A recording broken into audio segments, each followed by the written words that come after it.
जिल्हा परिषदेमध्ये माननीय अध्यक्ष सगळ्या अधिकाऱ्यांशी चर्चा करायला मी आलो होतो. कारण जलजीवन मिशन पिण्याचा पाण्याचा एक महत्त्वाचा मुद्दा आहे, शिक्षकांचा एक मुद्दा महत्त्वाचा आहे, आरोग्याचा विषय आहे आणि एक सहज याच्यात आढावा घ्यावा, जिथल्यातली सद्यस्थिती काय जाणून घ्यावी. त्या हेतूनं माननीय अध्यक्षांच्या दालनात मी सगळ्या अधिकाऱ्यांशी इथे केलेली आहे. प्रत्येक जिल्ह्याचं सगळं एक आपण अपडेट असावं हा त्याच्या मागचा हेतू. जी नवीन इमारत व्हावी त्याच्या फर्निचर खर्चाला तुमच्या जिल्हा सदस्यांनी समर्थन केलं होतं. शिंदे शिवसेनेच्या सदस्यांनी विरोध केला. आता जिल्हा परिषदेची इमारत झाली तर फर्निचर तर असलंच पाहिजे. काय आपण काय रिकाम्या जागेत सतरंजा टाकून तर नाही जाऊन बसू शकणार ना. जर जिल्हा परिषदेवर एवढा खर्च होतो तर त्या इमारतीला साजेसं फर्निचरही केलं पाहिजे. त्याच्यामुळे मला असं वाटत नाही त्याला सपोर्ट आणि विरोध करण्याचं कोणाचंच काही कारण असायचं काही कारण नाही. शाळा गळती असताना शाळा पडके असताना जिल्हा परिषदेच्या उपकरातून एवढे कोटी रुपये खर्च केले जातात. एवढे तातडीची शाळा दुरुस्त करणं गरजेचं. शाळा दुरुस्त करणं महत्त्वाचं आहेच, पण जिल्हा परिषदेचे अध्यक्ष सभापती रस्त्यावर नाही बसू शकत ना, ते तितकंच महत्त्वाचं आहे. कारण ते जर नीट बसले तर ते सगळ्यांना नीट करू शकतील, नाही तर तेच नीट बसले नाही तर सगळ्यांचे नीट कुठून होणार आहे. शाळेसाठी सुद्धा मला असं वाटतं DPC असेल, CSR असेल, इथूनही मोठ्या प्रमाणावर निधी मिळू शकतो. पण जिल्हा परिषदेच्या इमारतीला CSR नाही मिळणार, शाळेला मिळू शकतो. आणि त्याच्यामुळे मला असं वाटतं असं म्हणून चालणार नाही. उगाच विरोधाला विरोध करण्यात कोणताही अर्थ नाही. जर इमारत झाली तर फर्निचर तर चांगलं केलंच पाहिजे. ढोलेरा प्रकल्पाबाबत तुम्ही ढोलेरा प्रकल्प नाही MIDCतला तो त्याबद्दल तुम्ही ट्विट केलेलं आहे. त्याच्यात काही प्रकरण आहे कारण तुम्ही तारीख खासदारांवर त्यावर आरोप केलेले. आरोप केलेला नाही मी. याच्यामध्ये प्रकल्प चांगल्या पद्धतीनं वेळेत पूर्ण व्हावा अशी अपेक्षा आहे. आणि मग अशी अपेक्षा असताना ज्यांच्याकडे जबाबदारी आहे ते जर बेजबाबदारीपणे वागत असेल तर मला असं वाटतं हा आवाज उठवणं काम माझं आहे, ते मी काम करतोय. वेगवेगळे जाणाऱ्या एका ट्रॅव्हल्समध्ये महिलांसोबत प्रवाशासोबत गैरवर्तणूक केल्याचा प्रकार तुम्ही ट्विटद्वारे हो. नाही, बरं झालं तुम्ही तो विषय काढला. ह्या ज्या खाजगी ट्रॅव्हल्सच्या बसेस आहे याच्यामधला जो स्टाफ आहे याचं काय व्हेरिफिकेशन आहे?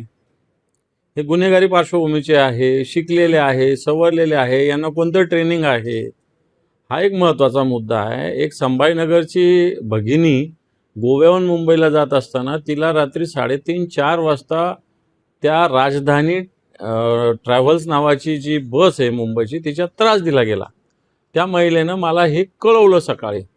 मी पोलीस स्टेशनशी बोललो, RTOच्या संबंधित लोकांना कळवलं. परंतु माझी याच्यातली भूमिका अशी आहे की याच्यामध्ये जे खाजगी ट्रॅव्हल्स आहे, जसं आता STची बस याचा कंडक्टर कोण असावा, ड्रायव्हर कोण असा ठरलेलं आहे, तसंच या खाजगी बसमध्ये सुद्धा ड्रायव्हर असेल, याचे क्लीनर असेल, याचे कंडक्टर असेल, याचं कॅरेक्टर्स वगैरे गुन्हेगारी पार्श्वभूमी सगळी तपासली पाहिजे.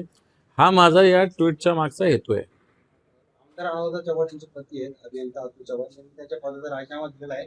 मात्र पालकमंत्र्यांनी घाटीमध्ये जी भेट दिली होती त्यानंतर ज्या घडामोडी घडल्या त्यावरून त्यांनी राजीनामा दिल्याच्या प्रतिक्रिया उमटतात. तुम्ही कसं म्हणताय? अतुल चव्हाण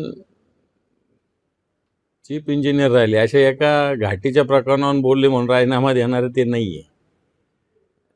वेगळे प्रशासकीय कारणं असू शकतात, व्यक्तिगत कारणं असू शकतात, पण एवढं मी दाव्यासहित सांगतो की घाटी बिटीच्या प्रकरणावर ते काही राजीनामा देत नाही. जिल्हा परिषदेचा DPC निधी 214 कोटी या संदर्भात पालकमंत्र्यांकडून तो आमदारांना देण्याबाबत चर्चा सुरू आहे. निधी हा कोणाच्या मालकीचा नाही, पालकमंत्र्याचा तर मुळीच नाही. स्पष्ट बोलतोय मी.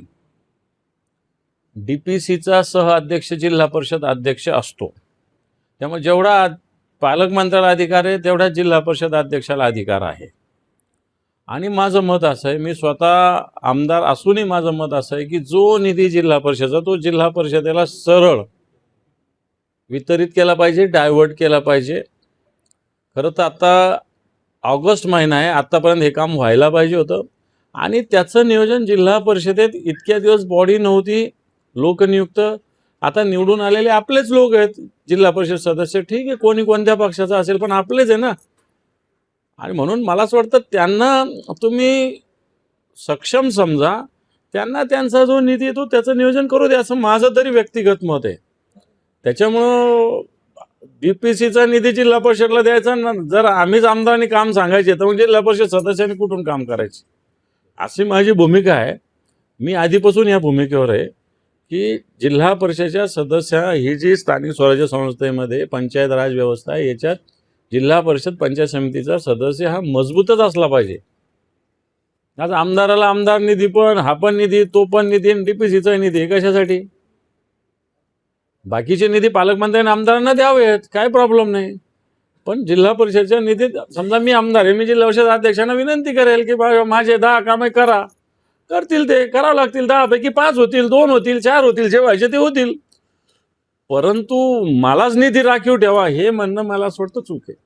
विजय वडेट्टीवार यांनी पंकजा मुंडेंना ऑफर दिली, त्यासोबत की पंकजा मुंडेंनी राजकारण नव्हे तर भाजपातून बाहेर पडावं आणि ओबीसीच्या पहिल्या मुख्यमंत्री व्हावं, हायकमांडला बोलून काँग्रेसमध्ये पंकजांना आणलं. मला असं वाटतं आपण पॉलिटिकल आता नंतर बोलू. हे जिल्हा परिषदेच्या अध्यक्षाचं दालन आहे. बरं, दुसरा एक विषय तर जिल्हा परिषद आढावा घेतात का? दादा, हो, काय नेमकं मग समाधानी आहात का नाही? जिल्हा परिषद ही मोठं, आपण याला मिनी मंत्रालय म्हणून बघतो. इथं काय एका बैठकीनं समाधान होऊ शकत नाही. इथं 5-5 वर्ष काम केलं तरी समाधान होत नसतं. परंतु आपली जबाबदारी आहे की मिनिमम चांगलं काम व्हावं ही अपेक्षा आपल्या अधिकाऱ्याकडून असते, प्रशासनाकडून असते, लोकप्रतिनिधींकडून असते. त्याच्यामुळे मला असं वाटतं आपली पण जबाबदारी, कारण मी या संस्थेत मागच्या 20-25 वर्षांना सातत्याने या संस्थेशी जोडलेलं आहे. सदस्य मी असेल नसेल, परंतु ही संस्था एक आपली आहे. कोणत्याच्या ताब्यात आहे काय हा महत्त्वाचा मुद्दा नाही, पण आपल्या जिल्ह्याच्या विकासाची महत्त्वाचं हे केंद्र आहे. म्हणून आढावा घेतला आणि मला असं वाटतं काही ठिकाणी अधिकाऱ्यांना सांगावं लागतं, काही गोष्टी आपल्यालाही कराव्या लागतात.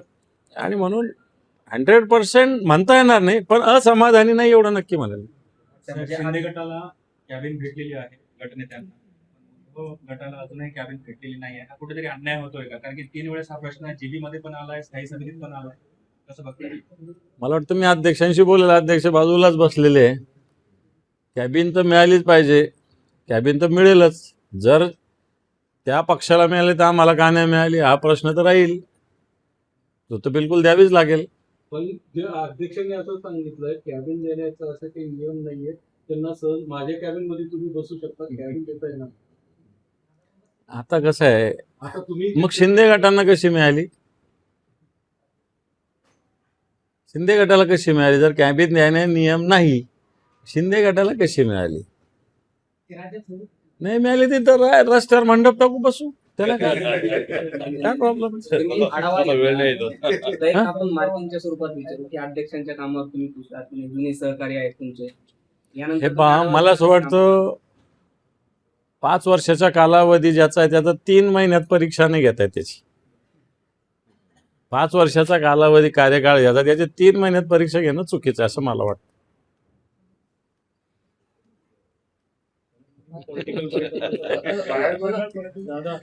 पॉलिटिकल अध्यक्ष बाजू बैठे वो अड़चन में आएंगे, मैं क्या उत्तर दूंगा? मन हा भार